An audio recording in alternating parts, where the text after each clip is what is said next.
విశ్వాసయాత్ర అనే మా ఛానల్ని సబ్స్క్రైబ్ చేయండి.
విశ్వాసయాత్ర వీక్షకులందరికీ ప్రభు యేసుక్రీస్తు నామములో హృదయపూర్వకమైన వందనాలు తెలియజేస్తున్నాం.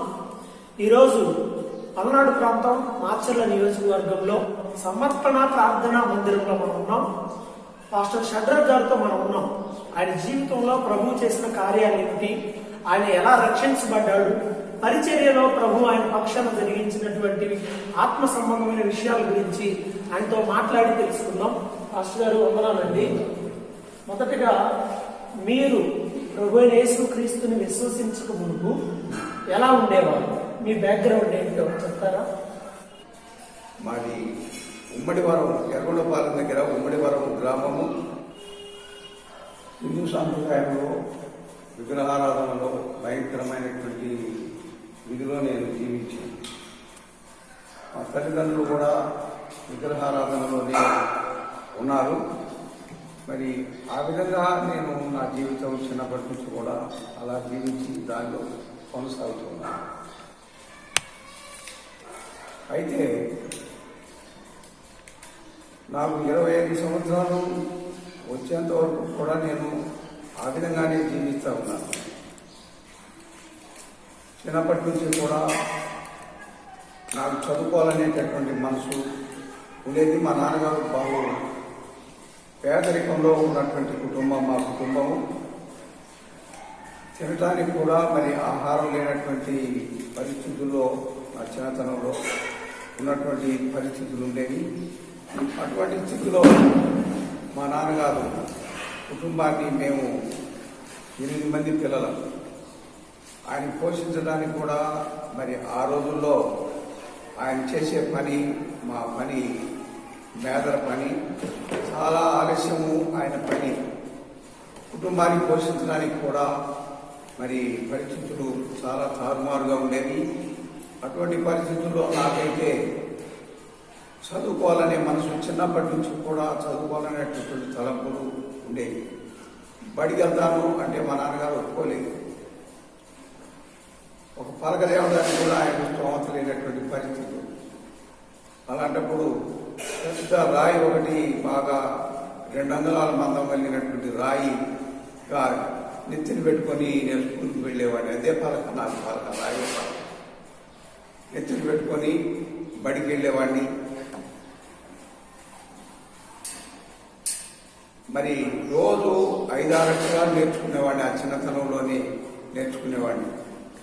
మరి మాకు అన్నయ్య వరుస అవుతాడు. ఆయన మరి చూసి ఆయన వినకొండ నుంచి పలక తెప్పించాడు. మా ఊళ్ళో పలక లేకపోతే వినకొండ నుంచి పలక తెప్పించాడు. ఇంకా నా చిన్నతనంలో అందరికీ నోట్స్ బుక్స్ ఉండేవి, పెన్నులు ఉండేవి. కానీ నాకు నోట్స్ లేదు, ఏం లేదు. అందరూ ఇంటర్వ్యూలకు వెళ్ళినప్పుడు వారందరినీ పోనిచ్చి వారి సంచుల్లో ఉన్నటువంటి పుస్తకాలు, పేపర్లు చించుకునేవాడిని. ఎందుకంటే నాకు రాసుకోవడానికి లేవు గనక చింపుకొని నా సంచిలో పెట్టుకునేవాడిని. అలాగా 5 వరకు చదివాను. అక్కడి నుంచి పుల్ల చెరువు 2 కిలోమీటర్ల దూరం ఉంటుంది. అక్కడ ఉంది హై స్కూలు. ఆ హై స్కూల్లో చేర్పించారు. 8 వరకు అక్కడే చదివాను, హై స్కూల్లోనే చదివాను. అక్కడి నుంచి మరి మా నాన్నగారు ఇంకా నేను చదివేయలేరు, నా వలన కాదు అన్నప్పుడు మరి మా పెదనాన్నగారు గుంటూరు జిల్లా మరి కొత్తరెడ్డిపాలెం అనేటటువంటి అక్కడ వారు ఉండేవారు. అక్కడికి తీసుకెళ్ళి నేను అక్కడ చేరుస్తాను అని మరి 9th, 10th, SSLC ఆ 3 అక్కడికి తీసుకుని వెళ్ళారు. అక్కడ చేర్పించారు మా పెదనాన్నగారు. హాస్టల్లో చేరాను. అక్కడ హాస్టల్లో కూడా నేను చేరినటువంటి హాస్టల్ మరి అది క్రిస్టియన్స్ హాస్టలే, కానీ ఉదయాన్నే వారు గంజి పోసేవారు, మధ్యాహ్నం చాలి భోజనం పెట్టేవారు, సాయంకాలం భోజనం పెట్టేవారు. అక్కడ మరి 10th వరకు చదివాను. SSLC ఉంది. మా నాన్నగారు వచ్చారు. వచ్చి ఇంకా నేను చదివేయలేను, మరి ఇంటికి వెళ్ళిపోతానమ్మని మా నాన్నగారు అన్నప్పుడు హెడ్ మాస్టర్ గారి దగ్గరికి తీసుకుని వెళ్ళాను. అయ్యా, మా అబ్బాయి నేను ఇంటికి తీసుకెళ్తాను మరి అని అన్నాడు. ఏంటి, ఎందుకు తీసుకెళ్లాలనుకుంటా ఉన్నావు?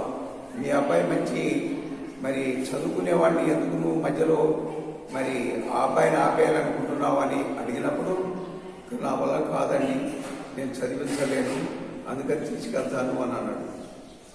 ఆయన మరి చల్లా సీతారామరెడ్డి గారిని కొండవీటి కమిటీ హై స్కూల్ హెడ్ మాస్టర్గా ఉన్నారు కొత్తరెడ్డిపాలెంలో. వారు మీ అబ్బాయి పోషణ అంతా నేను భరిస్తాను, మరి అన్నీ నేనే చూసుకుంటాను, భోజనం అన్నీ నేను చూసుకుంటాను, మరి ఒక 2 జతలు బట్టలు ఇప్పించి వెళ్ళమన్నారు. ఆ SSLC అక్కడ పూర్తి అయిపోయింది. మరి ఆయన టీసీ ఇచ్చేటప్పుడు నువ్వు చదువుకుంటావా లేకపోతే ఏం చేస్తావురా అని హెడ్ మాస్టర్ గారు అడిగాడు.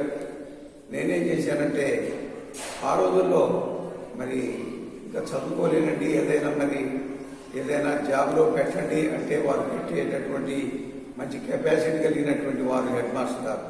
కానీ నేను చదువుతానని చెప్పాను. ఇంటికి వచ్చిన తర్వాత నా పరిస్థితులన్నీ తారుమారైపోయినాయి. చదివే పరిస్థితులు లేవు. ఇంటి దగ్గర పరిస్థితులు చూస్తే ఒక పూట భోజనం ఉంటే 2 రోజులు ఫస్ట్ ఉండేటటువంటి పరిస్థితులు ఉన్నాయి.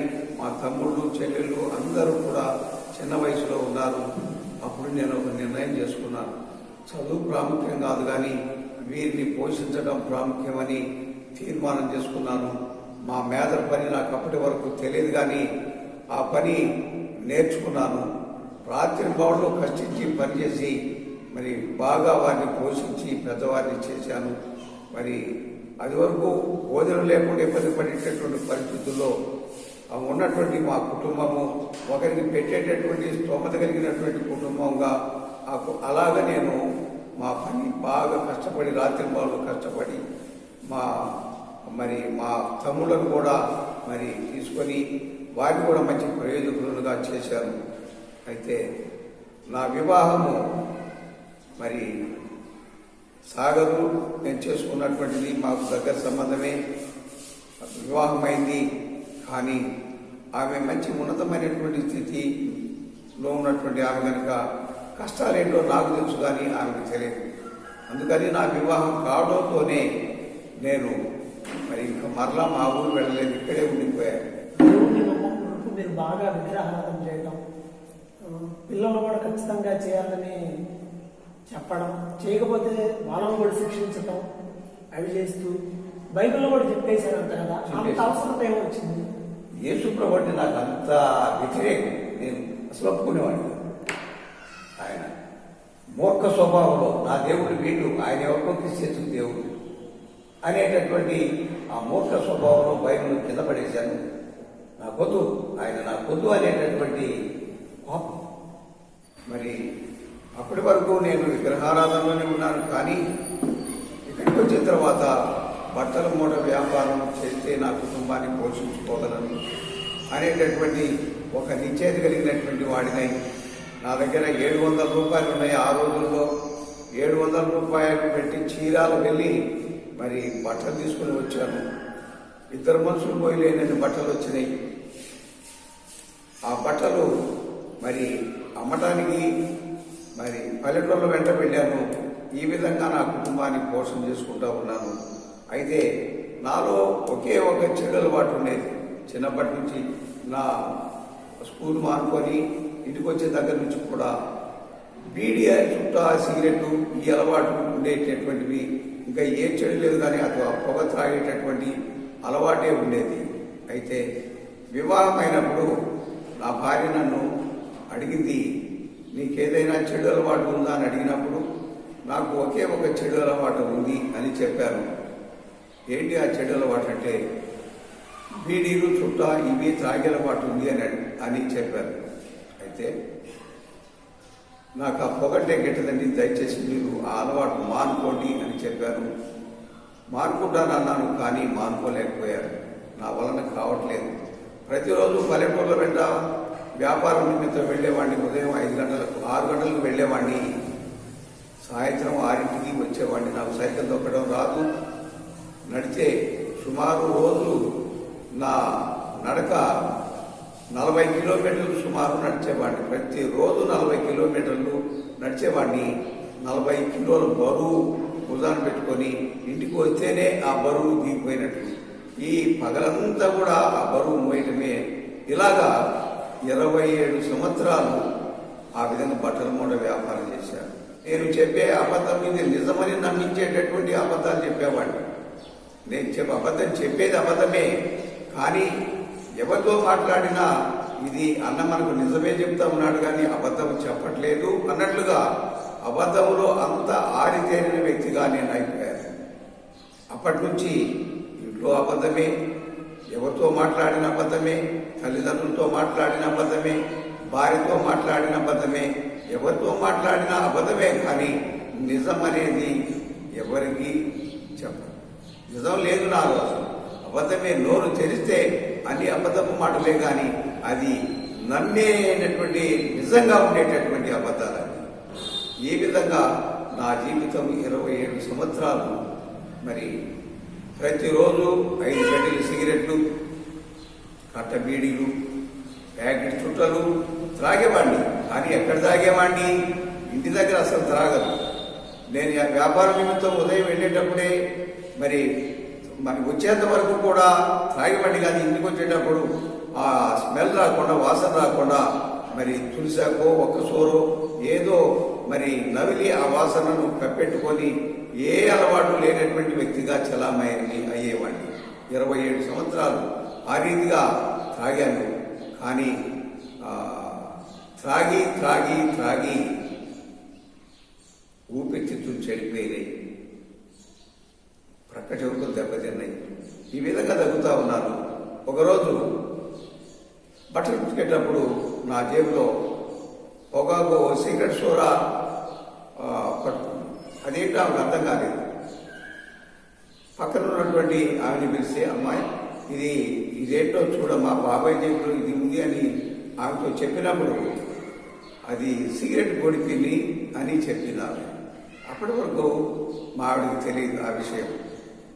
సిగరెట్ కూడా అబ్బాయికి సిగరెట్ అలవాటు లేదు కదా, మరి సిగరెట్ పొడి ఎలా వచ్చింది అని మరి చెప్పి అది ఒక కాగితంలో పెట్టి భద్రంగా దాచి ఉంచింది. నేను సాయంత్రం 6ంటికి ఇంటికి వచ్చాను. భోజనం చేసిన తర్వాత ఆ పొడి నా దగ్గరికి తీసుకుని వచ్చి ఇదేంటో చూడమని అన్నది. నాకు అర్థమైపోయింది, నా గుట్టు ఈరోజు బయటపడ్డట్లుంది అనుకున్నాను. కానీ నేను అడిగాను, నువ్వేమనుకుంటున్నావు దాన్ని గురించి, నువ్వేం ఆలోచిస్తా ఉన్నావంటే, నాకేం తెలియదు కానీ పక్కన ఉన్నటువంటి అమ్మాయి ఇది సిగరెట్ పొడి అని చెప్పింది అని అన్నది. నువ్వెంత పిచ్చిదానివి, నిజంగా నువ్వు పిచ్చిదానివే. సిగరెట్ అలవాటే నాకు లేదు కదా, సిగరెట్ పొడి అనగానే ఎలా నమ్మావు నీవు అని దాన్ని చేతిలోకి తీసుకొని బట్టలు ఉతికేటప్పుడు జేబులోకి ఇసుక ఏదో వచ్చింది, అంతేగాని ఇది సిగరెట్ పొడి కాదు అని బుకాయించి నడిపే అవసరం పడేది. కానీ నా మాట నమ్మింది, కానీ కొంత అనుమానంగానే ఉంది. ఏంటి సిగరెట్ అలవాటు లేదు కదా అని ఆలోచించి ఏం లేదండి, నీవు వినాయకుడిని, శివుణ్ణి, తిరుపతి వెంకటేశ్వరుని నువ్వు ఎక్కువగా అమితంగా ప్రేమించి మొక్కుతావు కదా, వారి మీద ప్రమాణం చేసి చెప్పు. మన ముగ్గురు మీద, పిల్లల మీద ప్రమాణం చేయి, నేను నమ్ముతాను అన్నాను. నేను కొద్దిగా ఆలోచించాను, అరే పిల్లల మీద ప్రమాణం, కడుపును పుట్టినటువంటి పిల్లల మీద ప్రమాణం చేయటము ఎలాగా అని ఆలోచించాను. తడవుగా నేనే ఎమ్మటే ముగ్గురు పిల్లలను తీసుకుని వచ్చింది, ఆ 3 పటాలు తెచ్చింది. ప్రమాణం చేసి చెప్పు, నేను త్రాగట్లేదని, నేను నమ్ముతాను అన్నది. ముగ్గురు పిల్లల మీద దగ్గరికి చేర్చుకొని ముగ్గురు మీద చేతులు పెట్టాను, ఆ పటాల మీద చేతులు పెట్టాను. ఈ దేవుళ్ళ సాక్షిగా, మన ముగ్గురు పిల్లల సాక్షిగా నేను త్రాగట్లేదు అని ప్రమాణం చేశాను.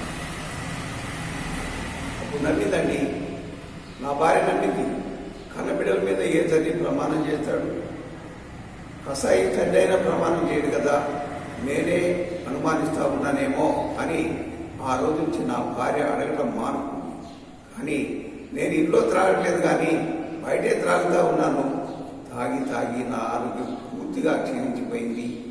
రాత్రులు మరి ఆయాసము, కన్నీళ్ళు ఒక్కడినే కూర్చొని, ఎందుకు నాకు ఈ బ్రతుకు, ఎవరి కొరకు బ్రతకాలి, చచ్చిపోతే బాగుంటుంది కదా, ఏదైనా విషయం తీసుకొని చచ్చిపోతే అసలు ఒక్కరోజు నా జీవితము ముగిసిపోద్ది కదా అని అనిపించేది. కానీ తెల్లవారిన తర్వాత మరలా త్రాగకుండా ఉండలేకపోతూ ఉన్నారు. అప్పట్లో రంగాచారి గారని డాక్టరు, ఎంబీబీఎస్ డాక్టర్, మంచి పేరైన డాక్టర్ ఉన్నారు మాచర్లో. వారి దగ్గరికి వెళ్ళాను. ఎప్పుడు దగ్గు ఆయాసం వచ్చినప్పుడల్లా ఆయన అనేవారు, బాబు నువ్వు సిగరెట్లు త్రాగడం మానుకోయా, నీ ఆరోగ్యం దెబ్బతింటుంది అని చెప్పి మందులు రాసేవారు. ఆ మందులు వాడుకుంటే ఎమ్మటే ఆరోగ్యం కుదురపడేది. కానీ ఇప్పుడు ఎన్నోసార్లు ఆ విధంగా అయింది. తర్వాత మరి ఒకసారి వెళ్ళినప్పుడు ఆయన అన్నారు, ఒకసారి ఎక్స్రే తీసుకొని రాకపోయా అని చెప్తే ఎక్స్రే తీసుకొని వచ్చాను, ఆయనకి ఇచ్చాను. చూశారు, ఆలోచించారు, అబ్బాయి ఇంకా నీకు మందులు పనిచేయవయ్యా, నీ ఆరోగ్యం పూర్తిగా చెడిపోయింది, నీవు మరినాలు బ్రతకవు, బ్రతికితే బ్రతికితే ఒక 6 నెలలు 10 రోజులు అటు ఇటో నువ్వు అంతవరకే నీ పని పోదు, నీ చాప్టర్ క్లోజ్ అయిపోద్ది ఇంకా అని అన్నారు. అని ఏమనుకున్నారో ఏమో, ఆ మందులు చీటీ రాశారు, మందులు రాశారు, ఆయన దగ్గరే పెట్టుకున్నారు. ఆలోచించి ఆ మందుల చీటీ చింపేశారు. రాసిన మందుల చీటీ చింపేసి, ఇంకా నీకు మందులు పనిచేయవు, వెళ్ళిపోయా అని చెప్పారు.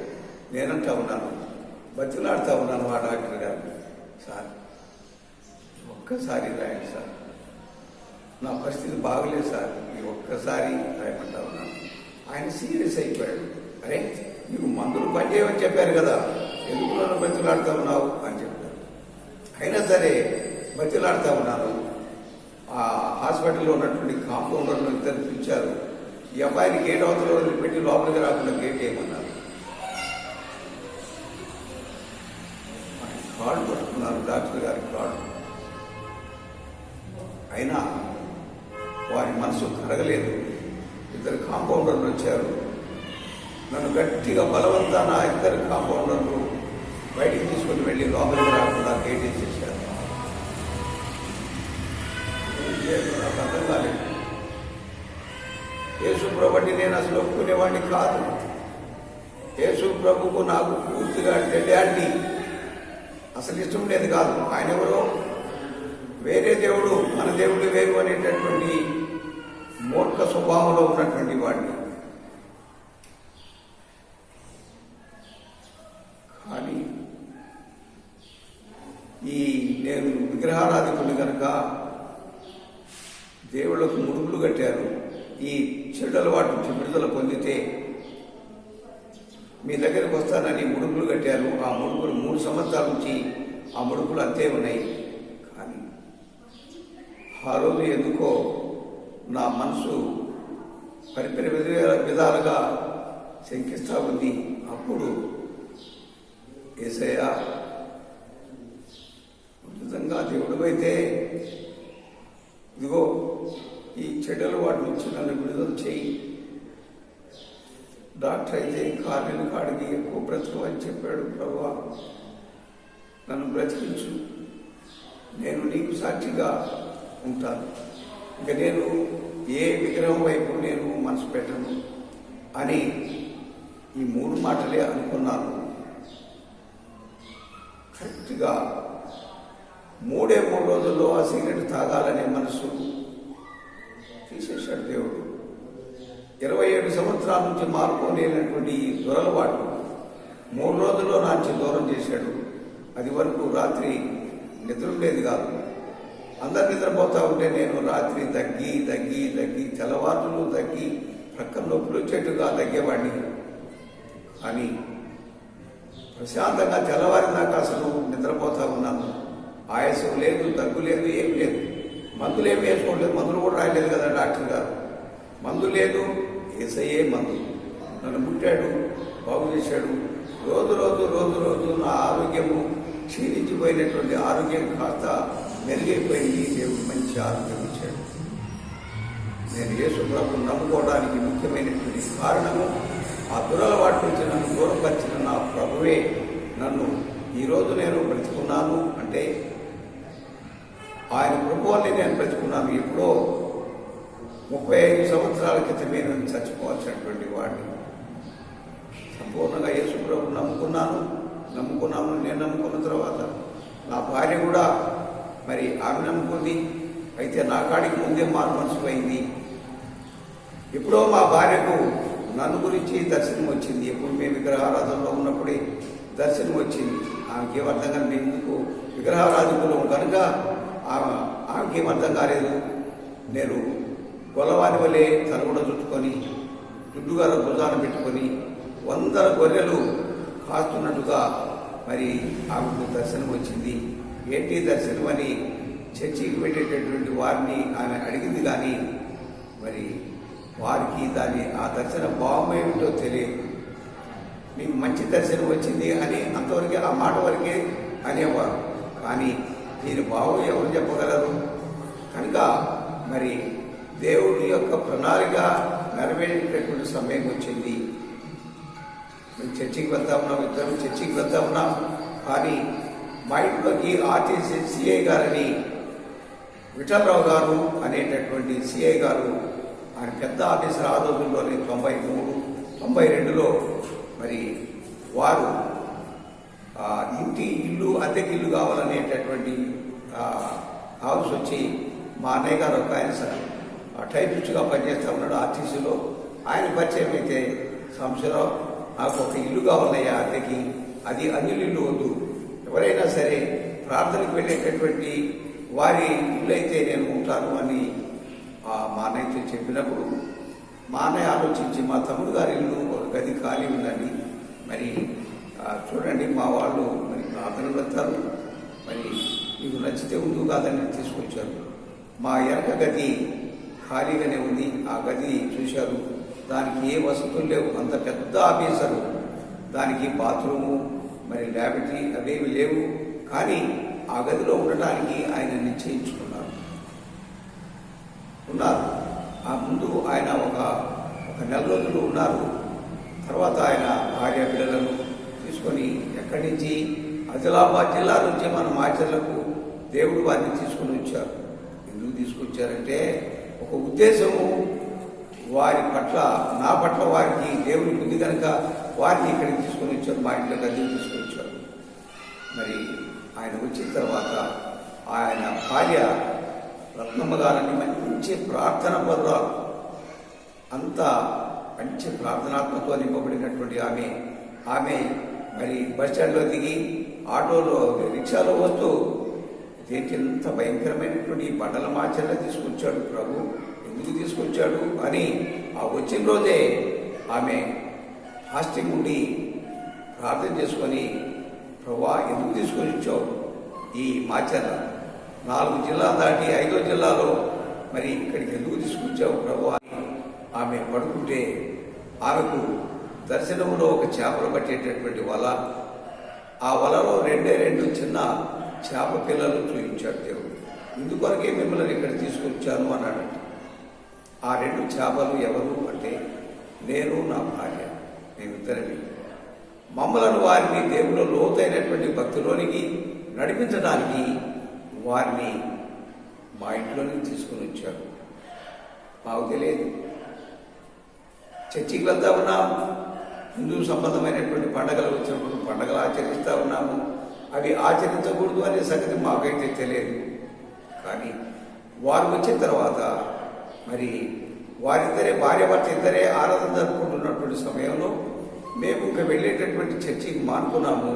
ఇక్కడే మంగళవారం స్త్రీల కోడిక జరుపుతూ ఉంది, మరి ఆదివారం ఆరాధన జరుపుతూ ఉంది. వాళ్ళతో పాటు నేను, నా భార్య, మేమిద్దరం కూర్చొని చక్కగా వాక్యం వింటా ఉన్నాము. కానీ ఒకరోజు ఆమె చెప్తూ అల్లరితో కూడినటువంటి ఆటపాటలు జరిగించువాడు నా రాజ్యములకు వారసుడు కానేరడు అనేటటువంటి మాట చెప్పింది. మాకు తెలియదు, సినిమాలు టీవీలు చూడకూడదనే సంగతి మాకు తెలియదు. కానీ అడిగాను నేను, అమ్మా అల్లరితో కూడినటువంటి ఆటపాటలు అంటే ఏంటి? నా రాజ్యములకు వారసుడు కానేరడు అని చెప్పారు, ఏంటమ్మా దాని భావం ఏంటి అన్నప్పుడు, బ్రదర్ మనము దేవుని నమ్ముకున్నటువంటి వారము సినిమాలు చూడకూడదు, టీవీలు చూడకూడదు అని చెప్పారు. అప్పటి వరకు మా ఇంట్లో టీవీ లేదు, కానీ పక్కింటికి వెళ్ళి టీవీ చూసేవాళ్ళు, టీవీలో అన్నీ చూసేవాళ్ళు. సినిమాల పిచ్చి నాకు బాగా ఉండేది, సినిమా చూసేవాడిని. ఎప్పుడైతే ఆమె ఆ మాట చెప్పిందో ఒక రకమైనటువంటి భయము, ఆందోళన మాలోనికి వచ్చింది. కానీ ఆ రోజే ఒక తీర్మానం చేసుకున్నాను, ఇక నుంచి సినిమా కానీ టీవీ కానీ ఇక ఎన్నడూ చూడను ప్రభా అని తీర్మానం చేసుకున్నాం.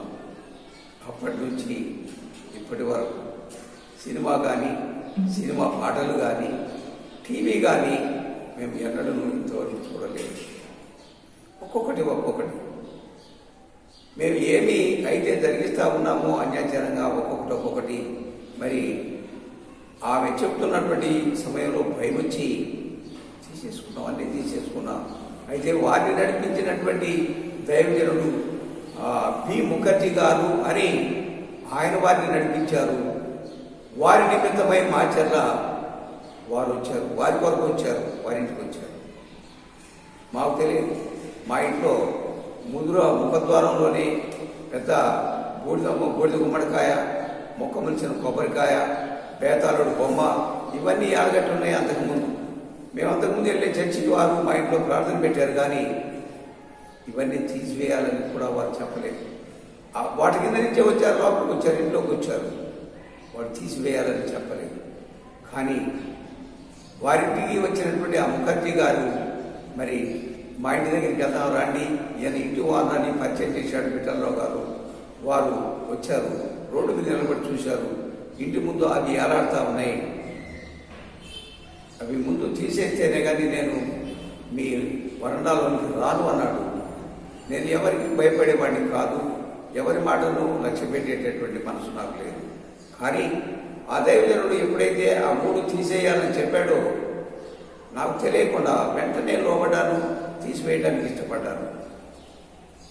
ఆయన ఆ మాట అనగానే నాకెందుకో కాళ్ళు చేతులు వణికిపోతా ఉన్నాయి. వెంటనే విధేయత చూపి వాటిని తీసేశాను. ఆయన అక్కడే వరండాలోకి రాలేదు, ఆ మెట్ల మీదనే ఉండి ప్రార్థన చేశాడు. ప్రభువా, ఈ సహోదరుని దర్శించు, ఏమేమి తీసేసుకోవాలో అన్నీ తీసివేయడానికి మీరే సహాయం దయచేయండి ప్రభువా అని ప్రార్థన చేశాడు.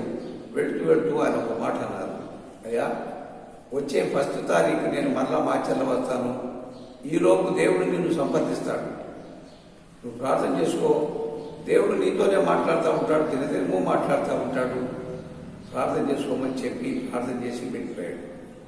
ఆయన వెళ్ళిన మరుసటి నుంచి మా ఇంట్లో పెద్ద పెద్ద పటాలు, విగ్రహాలకు సంబంధమైనటువంటి పటాలు, సుమారు 40 పటాలు ఉన్నాయి, దేవుళ్ళ పటాలు.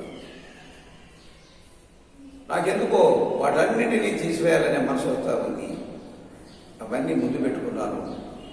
అన్నిటినీ పగలగొట్టి ఒక 4 గంపలు చింపి చెత్తకుండీలో పారబోసుకొచ్చాను. మా ఇంట్లో పటాలు లేవు. ఆ ముడుకులు, కట్టిన ముడుకులన్నింటినీ మరి రైస్ తెచ్చాను. ఒక దేవుడికి మొక్కుకున్నటువంటి ముడుకు 2 బస్తాల బియ్యం తెచ్చారు.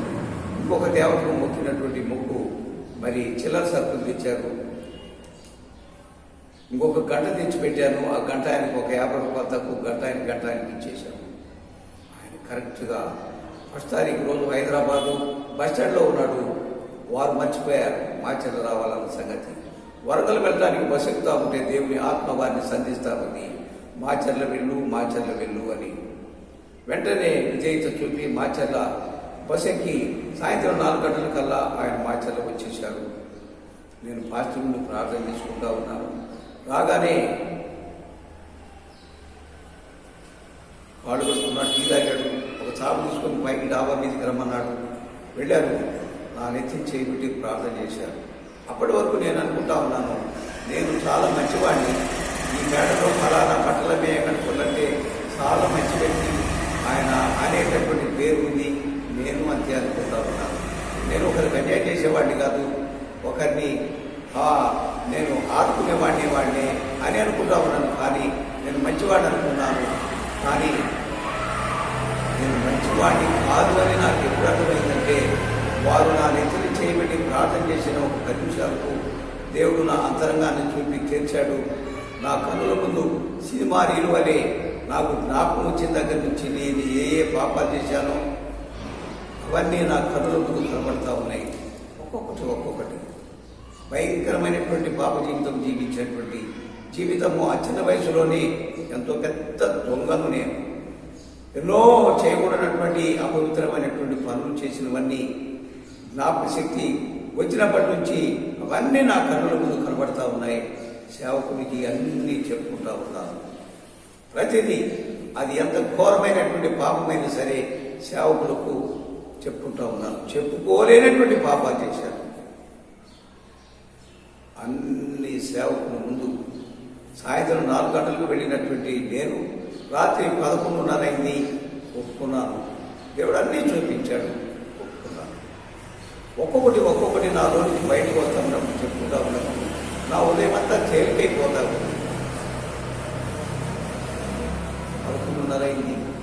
కంప్లీట్గా ఒప్పుకున్నాను. ఏ పాపము గుర్తు రాలేదు. కానీ సేవకులతో చెప్పాను, అయ్యా నాకు ఇంకా ఏ పాపాలు గుర్తు రావట్లేదయ్యా అని చెప్పాను. ఆయన మరలా అన్నాడు, ఇంకా అట్టడుగునే ఏమైనా దారిపోయినటువంటి వేలు లాంటి పాపాలు ఉండి ఉంటే ఒప్పింపజేస్తాడు. వెళ్ళి ఒకవేళ నీకేది గుర్తు రాకపోతే ప్రార్థన చేసుకో, దేవా నువ్వు నా పాపాలు క్షమించావు అని నాకు ఒక నిర్ధారణ కావాలి ప్రభువా అని ప్రభువును అడుగు. దేవుడు నీతో మాట్లాడతాడు. వాక్యం ద్వారా మాట్లాడతాడు, స్వరం ద్వారా మాట్లాడతాడు. ఎలా మాట్లాడతాడో నాకు తెలియదు. వెళ్ళి 1 గంట ప్రార్థన చేసుకొని దేవుడు మరి నీతో వాక్యం తీసుకో, దేవుడు నీతో ఏం మాట్లాడతాడో అని చెప్పాడు. మరలా వెళ్ళాను. కన్నీళ్లతో ప్రార్థన చేసుకున్నాను. ప్రభువా అయ్యా ఈరోజు నా అంతరంగంలో ఏమీ ఉండకుండా నన్ను కడుగు ప్రభువా, పరిశుద్ధపరచు ప్రభువా అని ఏడ్చి కన్నీళ్లతో ప్రార్థన చేసుకున్నాను. ఏ పాపాలు గుర్తు రాలేదు. అయితే నాతో మాట్లాడు ప్రభువా, నా పాపాలన్నీ క్షమించాను అని నాకు ఒక నిర్ధారణ కావాలి ప్రభువా, నువ్వు మాట్లాడు ప్రభువా అని కళ్ళు మూసుకున్నాను, వాక్యం తీసుకున్నాను. కానీ దేవుడు యెషయా గ్రంథం 40వ అధ్యాయము 1-2 వచనాల ద్వారా దేవుడు నాతో మాట్లాడాడు. ఆమె యుద్ధకాలము సమాప్తమాయను, ఆమె దోషులను తీర్చబడను, ఆమె పాపములను రెండింతలుగా క్షమించాను అనేటటువంటి సమాచారము ఆమెకు తెలియజేయమనేటటువంటి వాక్యం ద్వారా దేవుడు మాట్లాడాడు. అంకుల్ దగ్గరికి వచ్చి చూశాడు. అయ్యా, నీ పాపాలన్నీ రెండింతలుగా క్షమించాను అని దేవుడే చెప్తా ఉన్నాడు. ఇదే నీకు రక్షణ వాగ్దానం. నీవు రక్షింపబడ్డావు అని నిర్ధారణ ఇదే అని చెప్పినప్పుడు రాత్రి 12 అయింది. అసలు ఎంత సంతోషం అంటే ఆ రాత్రి నా జీవితంలో ఎన్నడూ పొందనటువంటి సంతోషము. ఆ రాత్రి ఎంత సంతోషము, ఎంత ఆనందము. కిందికి వచ్చాము. మమ్మల్ని నడిపించినటువంటి ఆ అమ్మ రత్నమ్మ గారు, బ్రదర్, ఈ సమయంలో నువ్వు మారు మనసులు పొందుతున్నప్పుడు దేవదూతలు కూడా పరలోకంలో గొప్ప విందు చేసుకుంటారు బ్రదరు. మరి ఈ సమయంలో మాకు ఏదైనా మరి స్వీట్ పెట్టండి అంటే అప్పుడు బజార్కి వెళ్ళి స్వీట్ తెప్పించి అందరం సంతోషంతో వచ్చేసాము.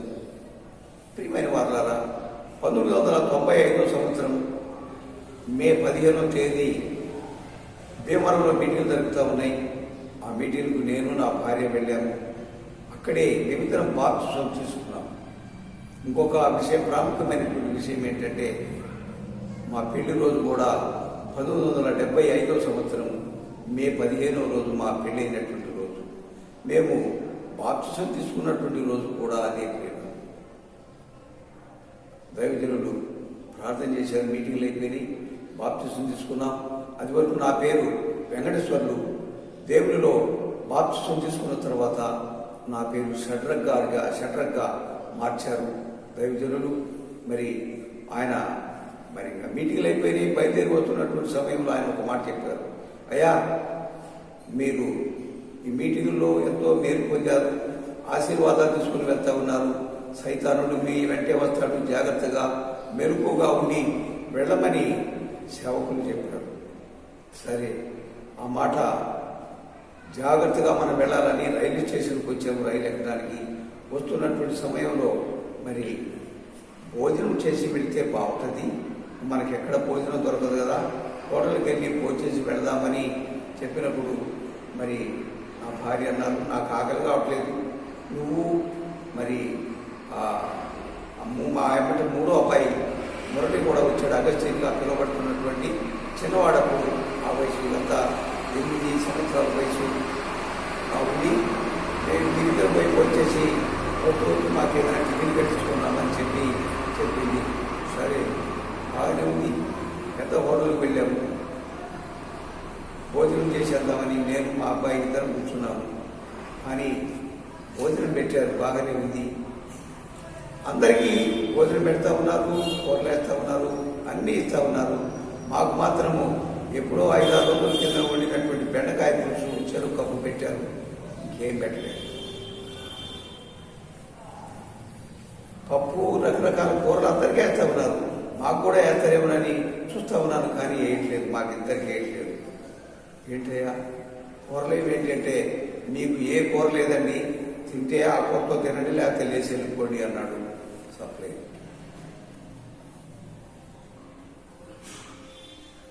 అది పుల్లగా పులిసిపోయింది. ఒక్క ముద్ద కలిపి నోట్లో పెట్టుకుంటే అసలు తెలియదు కావట్లేదు, పళ్ళు పులిపెక్కిపోయినాయి. మా అబ్బాయి అసలు తెలియలేదు, బాబు చిన్న వయసులో ఉన్నాడు కనుక తెలియలేదు. ఆయనతో అన్నాను, బాబు నాకేమీ చెప్పకపోతే ఏమైనా కానీ ఆ అబ్బాయికి పెరిగాయ్యా. ఆ అబ్బాయి చెప్తాడు, అంటే పెరుగు కాదు కదా, మధ్య కూడా పోయినా అన్నాడు.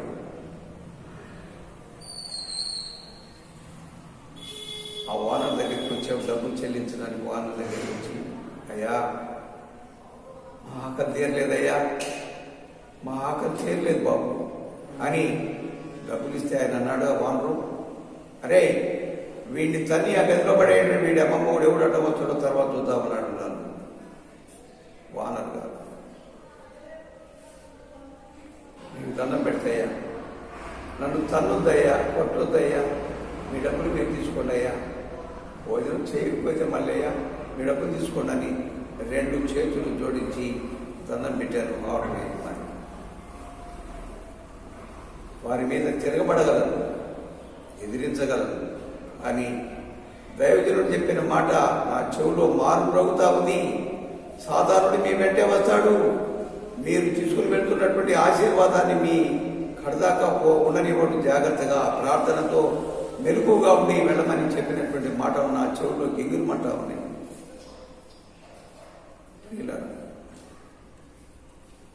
అప్పటి నుంచి ఇప్పటి వరకు కూడా దేవుడు నన్ను ఈ రీతిగా నడిపిస్తూ ఉన్నాడు. రక్షణ పొందినటువంటి మీరు తర్వాత సేవలోకి వచ్చేసారు పాస్టర్ అయ్యారు. సో మీరు పరిచర్య చేయాలని మీకు ఎవరు చెప్పారు? పాస్టర్ గారు చెప్తే వచ్చిందా, లేకపోతే దేవుడు ఎలా మీతో మాట్లాడాడు? మీరు ఎలా సంఘాన్ని స్థాపించారు? అట్లా పాస్టర్ అయ్యారు. అది ఆ రత్నమ్మ గారు ఉన్నప్పుడు ఆమె వెళ్తూ ఒక మాట చెప్పింది, అయ్యా నువ్వు దేవుడు నిన్నే నడిపిస్తాడు అని ఆ ప్రార్థన చేసిపోయింది. ఆ రోజు నుంచి ఎందుకున్న మనసు తలపులన్నీ మారిపోయినాయి. దేవుని ఆత్మ ద్వారా సంధింపబడి ఏం చెప్తా ఉన్నానో నాకు అర్థం కావట్లేదు. కానీ వింటున్నటువంటి వారికి ఈరోజు ఆయన చెప్పే మాటలు మనకు హృదయానికి తాకుతా ఉందని వారు చెప్తున్నారు.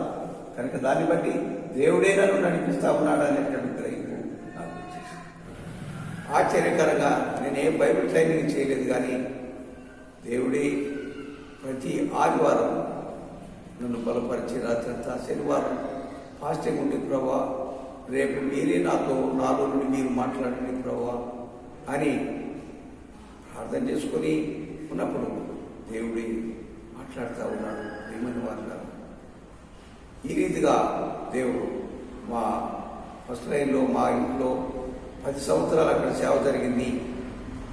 అక్కడి నుంచి ఆ గది పట్టట్లేదు, విశ్వాసులు ఎక్కువైపోయారు. దేవుడు ఆశ్చర్యకరంగా ఈ 3వ లైన్లో దేవుడు మందిరం ఇచ్చాడు. ఇక్కడ దేవుడు ఆశ్చర్యకరంగా ఆయన మందిరాన్ని ఆయనే కట్టించుకున్నాడు. ఇక్కడ అద్భుతమైనటువంటి రీతిలో దేవుడు సేవ జరిగించుకుంటూ ఉన్నాడు. మా పట్ల ఆయన ఉద్దేశాన్ని నెరవేర్చాడు. కానీ ఆ రోజు ఆమె అడిగింది, అమ్మా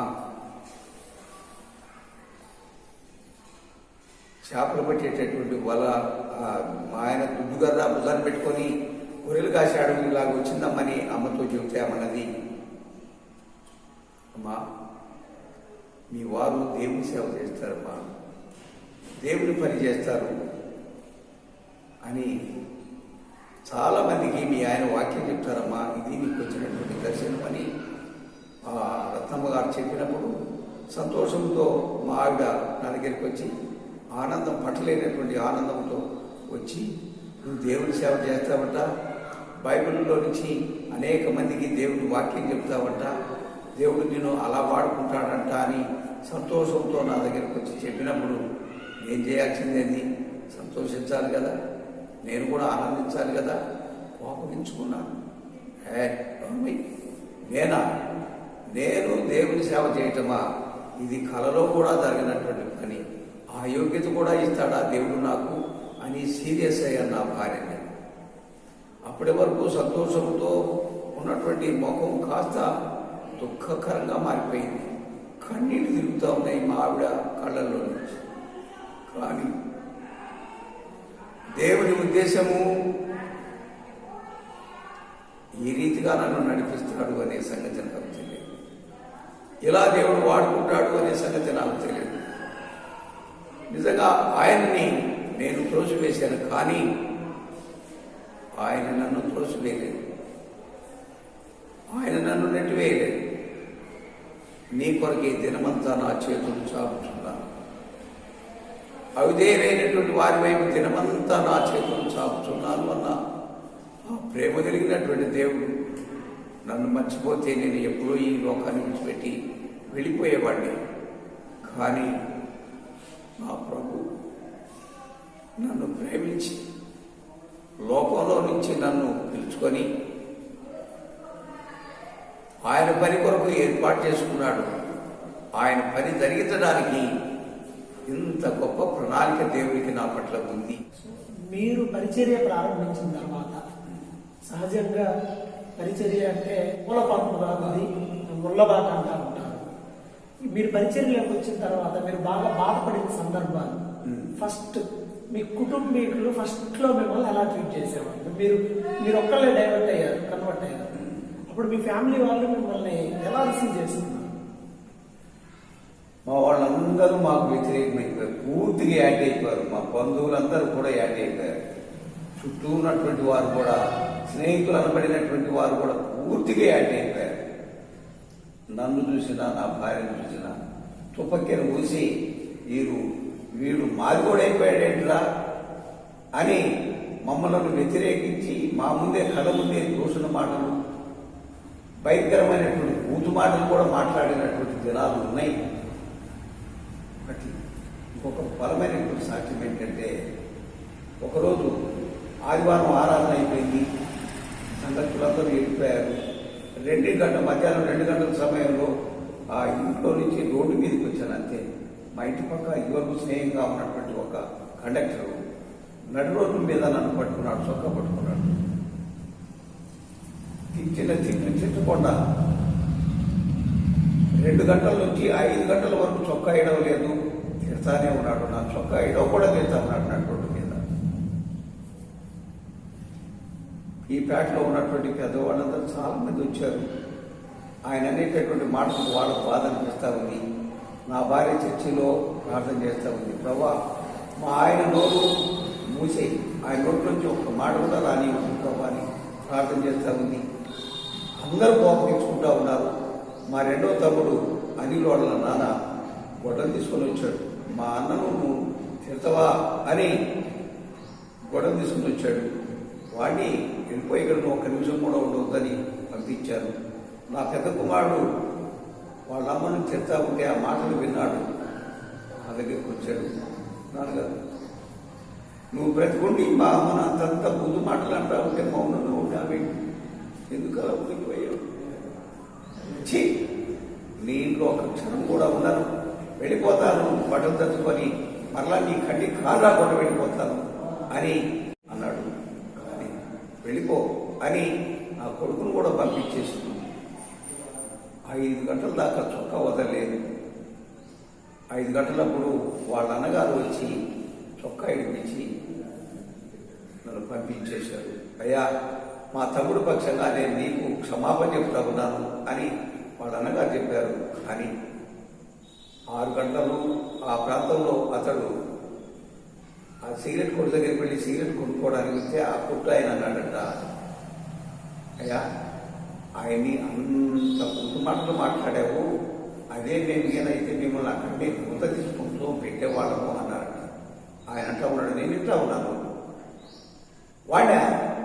వాడిని నేను తాగి తిట్టలేదండి, తిట్టాలనే తిట్టాను, వాడిని కావాలనే తిట్టాను.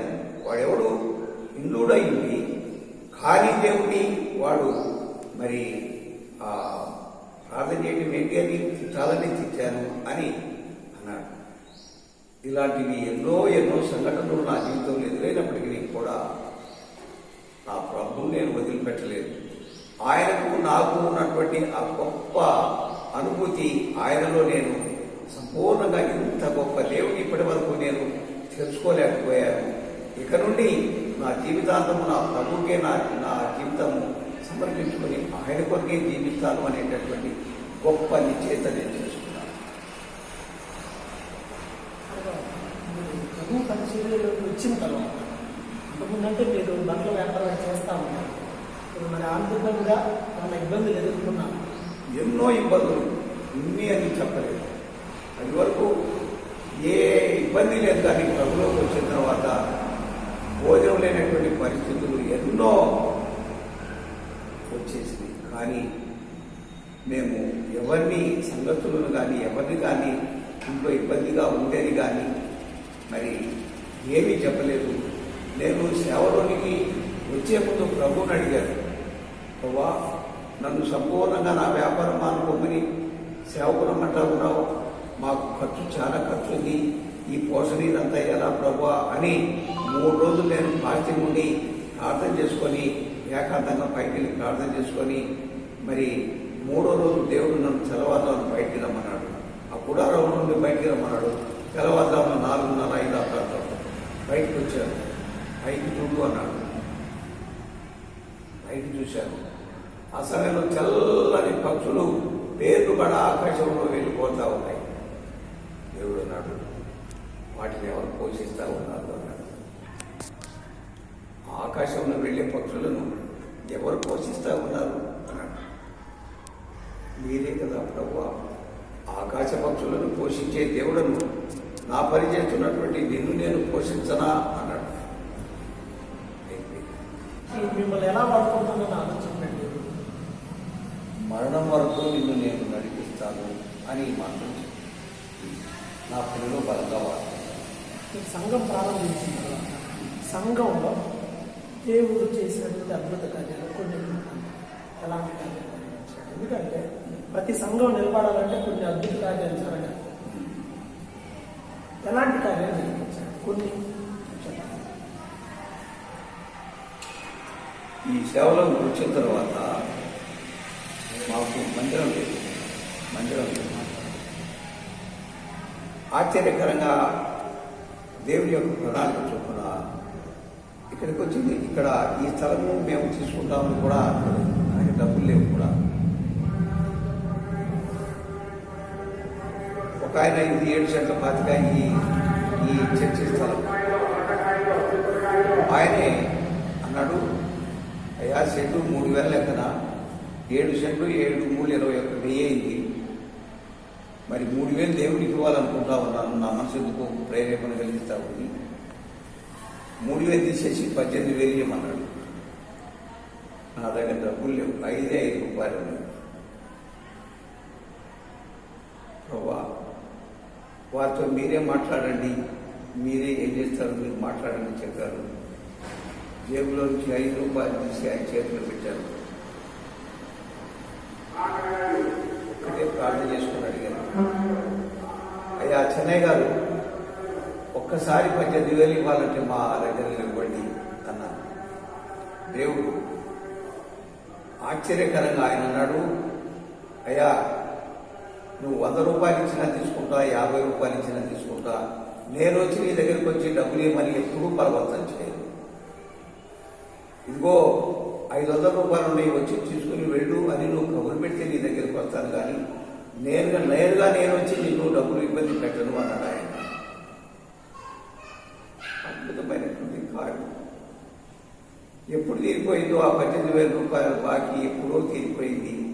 ఇదిగో 100 రూపాయలు ఉన్నాయి చెన్నై గారు, వచ్చి తీసుకుని వెళ్ళండి అంటే వచ్చి తీసుకుని వెళ్ళేవాడు. నా పుస్తకం మీద రాసుకునేవాడిని. అలాగా ఈ చర్చి స్థలం తీసుకున్నాను. బేస్మఠానికి రాళ్ళని ఆయనే ఎర్రాయి కోరి ఆయనే ఫ్రీగా తోలాడు. ఆశ్చర్యమైనటువంటి కార్యం. ఈ చర్చి అంచెలుగా కట్టబడతా ఉంది. కానీ ఆర్ఐ గారు, ఎంఆర్ఓ గారు ఒకసారి వచ్చారు కట్ట ముందు. వారు వచ్చి, అయ్యా ఈ స్థలం ఎంత అన్నారు. ఇది 10 సెంట్లు అండి అన్నారు. మరి నువ్వు కొనవా ఆపుకున్నవా అన్నారు. కొన్నానండి, నేను కొన్నది. కొన్నావు. కొనటానికి నువ్వేవాడివి, అమ్మటానికి వాడేవాడు అన్నాడు ఆయన. ఎంత కొన్నావు? ఇంత కొన్నానండి అని చెప్పారు. ఇక్కడ ఇప్పుడు ఎంత ఆల్రెడీ సెంటు ఎంత ఉంది అని అడిగారు. సెంటు 50,000 రూపాయలు ఉందండి అన్నారు. 10 సెంట్లు 10 50 5 లక్షల రూపాయలు ఇస్తారు. నీ తాస్వమ్మా, నీ బాబు సొమ్మ, రేపు పొద్దున ఆఫీస్ దగ్గరికి రమ్మని చెప్పాడు ఆర్ఐ గారు. సరేనండి, మా బాబు సొమ్ము కాదు, మా తాస్వమ్ము కాదు సార్, దేవుని మందిరానికి ఇది అని చెప్పాడు. దేవుని మందిరానికి అయితే మటుకు ఇంత స్థలము నువ్వు నీ కింద ఉండటానికి మేము ఒప్పుకోమన్నారు. మరి అక్కడ ఆఫీస్ దగ్గరికి రమ్మన్నారు, వెళ్ళారు, లేదు. మాటికి వచ్చి శోధిస్తూ ఉన్నారు. కానీ ఏంటి పరిస్థితి, ఎవరికి చెప్పుకోవాలా అని ఒకరోజు ఆన్లైన్ ప్రేయర్లో సంఘమందరితో చెప్పారు. ఈ స్థలం నిమిత్తం మనమందరము ఈ రాత్రి ప్రార్థన చేద్దాం. ఆర్ఐ గారు మనం మాటికి వచ్చి ఆయన ఇబ్బంది పెడతా ఉన్నాడు. ఆయన నుంచి మనం ఈ బాధ తట్టుకోలేకపోతా ఉన్నాం. దేవుడే ఏం కార్యం చేస్తాడో అని అందరం ఆ రాత్రి తెల్లవారి దాకా చేతులు పట్టుకొని ప్రార్థన చేశాం. తెల్లవారి మాకు వచ్చినటువంటి వార్త ఏంటంటే ఆర్ఐ గారు ఇక్కడి నుంచి ట్రాన్స్ఫర్ అయిపోయారు. ఇమ్మీడియట్గా ఆయన వెళ్ళిపోయారు. ఇక మిమ్మల్ని ఇబ్బంది పెట్టేవారు ఎవరూ లేరన్నారు. ఆ మరుసటి రోజు ఎమ్మెల్యే గారు వచ్చి మీ చర్చి మీద ఎలాంటి అబ్జెక్షన్ ఉండదండి, ఎవరు మిమ్మల్ని ఇబ్బంది పెట్టడానికి వీల్లేదు అని ఆయన వచ్చి అన్నారు. ఇలాంటి అద్భుతమైనటువంటి కార్యాలు దేవుడు చేశాడు.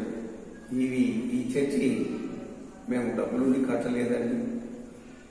కన్నీటి ప్రార్థన, కన్నీరు, దీనిలో ఎంతో కన్నీరు, ఈ మందిరంలో కన్నీరుంది. ఈ కన్నీటి ప్రార్థన ద్వారా ఈ మందిరం ఈ రీతిగా కట్టబడింది. దేవుడు అనేక మందిని దేవుడు తీసుకుని వస్తూ ఉన్నాడు. ఈ చుట్టూ ఉన్నటువంటి వారు అందరూ అన్యులు, విగ్రహారాధకులు, భయంకరమైనటువంటి వారు. దేవుడు వారందరి నోళ్లను దేవుడు మూపిస్తూ ఉన్నాడు.